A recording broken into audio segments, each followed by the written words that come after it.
بسم اللہ الرحمن الرحیم۔ ناظرین، ایک وقت تھا کہ پوری سلطنت میں زکوٰۃ لینے والا نہ ملا اور بادشاہ نے بیت المال کا مال جانوروں کو دانہ ڈالنے کے لیے کھول دیا۔ یہ کوئی خیالی قصہ نہیں، یہ وہ حقیقت ہے جو حضرت عمر بن عبدالعزیز کی زندگی کے ماتھے کا جھومر ہے۔ ناظرین، آج کی ویڈیو میں ہم اس انسان کی کہانی سنائیں گے جس نے خلافت کو بادشاہی سے نکال کر نبوت کے قریب کر دیا۔ اسلامی خلافت کا آغاز سیدنا ابو بکر صدیق سے ہوا اور خلفائے راشدین کے بعد خلافت ملکیت میں بدل گئی۔ بنو امیہ کے دور میں اگرچہ اسلام نے دنیا کو فتح کیا، لیکن درباروں میں دنیا پرستی، مال و جان، ظلم اور سیاسی چالاکیاں بڑھ گئی۔ اسی اندھیرے میں ایک ایسا چراغ جلایا گیا جس نے صرف ظلم کا پردہ چاک نہیں کیا بلکہ امت کو دکھایا کہ نبی پاک صلی اللہ علیہ وآلہ وسلم کے بعد بھی خلافت راشدہ زندہ ہو سکتی ہے۔ یہ چراغ تھے حضرت عمر بن عبدالعزیز۔ حضرت عمر بن عبدالعزیز 61 ہجری میں مدینہ منورہ میں پیدا ہوئے۔ ان کی والدہ حضرت عمر بن خطاب کی پوتی تھی، یعنی وہ نسب اور حسب دونوں سے عظمت والے تھے۔ بچپن میں ہی والد نے انہیں دینی تعلیم کے لیے مدینہ بھیج دیا، جہاں وہ عبداللہ بن عمر، سعید بن المسیب اور دیگر جلیل القدر تابعین کی صحبت میں پروان چڑھے۔ یہی صحبت ان کے دل میں علم، ضد، خوف خدا اور عدل کی بنیاد رکھی گئی۔ بنو امیہ کے خلیفہ ولید بن عبد الملک نے حضرت عمر بن عبدالعزیز کو مدینے کا گورنر بنایا۔ یہاں انہوں نے ایسا عدل قائم کیا کہ راتوں کو گلیوں میں گھومتے، مسافروں کی رہائش و کھانے کا بندوبست کرتے۔ عدالتوں میں عام آدمی کو انصاف، مگر جیسے ہی وہ واپس دمشق آئے، بنو امیہ کی اشرافیہ ان سے ناراض تھی، کیونکہ عمر کسی کو منصب، دولت یا خاندانی اثر کی بنیاد پر فائدہ نہ دیتے۔ پھر آیا وہ دن جب سلیمان بن عبد الملک کا انتقال ہوا اور خلافت حضرت عمر بن عبدالعزیز کو سونپ دی گئی۔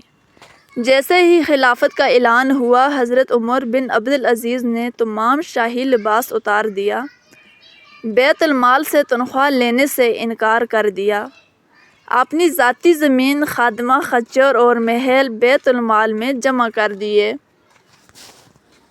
لوگوں میں تم پر مسلط نہیں کیا گیا بلکہ تمہارا خادم بنایا گیا ہوں۔ اگر میں عدل کروں تو میرا ساتھ دینا اور اگر میں ظلم کروں تو مجھے روکو۔ ان کی خلافت کا آغاز نبی پاک صلی اللہ علیہ وسلم کے خلفاء کی خلافت جیسا تھا۔ حضرت عمر بن عبدالعزیز نے بیت المال سے بنو امیہ کو ملنے والی ساری ناجائز جاگیریں واپس لیں، عوام میں انصاف سے دولت تقسیم کی، گورنروں کی تنخواہیں کم کر کے جائز اصولوں پر لائے، دو اقلیتوں کے حقوق، غیر مسلموں سے زبردستی اسلام قبول کروانے پر پابندی، جزیہ کی رقم صرف شرعی اصولوں کے مطابق، غیر مسلموں کے عبادت خانوں کو نقصان پہنچانے پر سخت سزائیں، 3 علماء کی عزت اور مشورہ، امام حسن بصری، امام شافعی اور دیگر تابعین کو حکومت میں شریک کیا، قاضی خود مختار بنایا گیا، ہر فیصلے سے پہلے مشورہ لازم، 4 کرپشن اور دھاندلی کا خاتمہ، تمام گورنروں سے حساب لیا، اقربا پروری ختم، خود اپنے بھائی کو محصول کیا کیونکہ وہ رشوت لیتا تھا، بیواؤں، یتیموں، معذوروں کے لیے وظائف،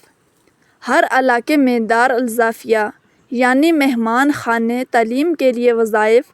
حضرت عمر بن عبدالعزیز کے عدل کا یہ عالم تھا کہ افریقہ میں عامل نے خط لکھا، زکوٰۃ کی رقم ہے مگر لینے والا کوئی نہیں۔ بیت المال سے غلام آزاد کیے جا رہے تھے، جنگیں بند ہو گئی اور امن قائم ہو گیا۔ یہ وہی دور تھا جب بنو امیہ کے ظلم سے تنگ عوام نے پہلی بار سکھ کا سانس لیا۔ ایک رات بیت المال کا چراغ بجھا دیا گیا کیونکہ بیوی سے ذاتی بات کرنی تھی۔ بیوی نے حیرت سے پوچھا تو کہا، یہ چراغ بیت المال کا ہے، میری ذاتی بات اس سے نہیں ہو سکتی۔ ایک دن خادم نے کھانا لا کر دیا، دیکھا تو کہا، یہ کیسے پکا؟ جواب دیا، بیت المال کی لکڑی سے۔ حضرت عمر بن عبدالعزیز نے کہا، واپس لے جاؤ، میں آگ سے بچنا چاہتا ہوں۔ یہ تھے وہ خلیفہ جو دن کو عدل کرتے، رات کو روتے اور ہر وقت اللہ کے سامنے جھکتے۔ حضرت عمر بن عبدالعزیز صرف 2 سال 5 مہینے خلیفہ رہے، مگر وہ اثر چھوڑ گئے جو صدیوں تک نہ مٹ سکا۔ کچھ مورخین کے مطابق انہیں زہر دیا گیا۔ آخری وقت میں فرمایا، اے اللہ مجھے بخش دے، کیونکہ لوگ کہتے ہیں کہ تو غفور الرحیم ہے، اور قرآن کی تلاوت کرتے ہوئے دنیا سے رخصت ہو گئے۔ سبحان اللہ۔ تو محترم ناظرین، آج بھی حکمران محلول میں رہتے ہیں، عوام روٹی کو ترستی ہے، انصاف صرف طاقتور کو ہی ملتا ہے۔ تو حضرت عمر بن عبدالعزیز کی زندگی ایک آئینہ بن کر سامنے آتی ہے۔ تو محترم ناظرین، کاش ہمارے لیڈر بھی عدل کریں، انصاف کریں اور بیت المال کو امانت سمجھیں، عوام کی خدمت کو عبادت سمجھیں۔ ناظرین، حضرت عمر بن عبدالعزیز کی زندگی ہمیں یہ سکھاتی ہے کہ منصب کا مطلب شان نہیں، ذمہ داری ہے۔ ناظرین، عدل صرف عدالت میں نہیں، ہر عمل میں ضروری ہے۔ اگر ایک شخص اکیلا ساری خلافت کو بدل سکتا ہے تو ہم کیوں نہیں اپنی زندگی بدل سکتے؟ اگر آپ چاہتے ہیں کہ ہمارے معاشرے میں بھی عمر بن عبدالعزیز جیسا نظام آئے تو اس ویڈیو کو لائک کریں، کمنٹس میں یا اللہ ہمیں عدل عطا فرما ضرور لکھیں، چینل کو سبسکرائب کریں تاکہ اس طرح کی اور بھی مزید اسلامی ویڈیو آپ کے لیے لا سکیں۔ اللہ حافظ۔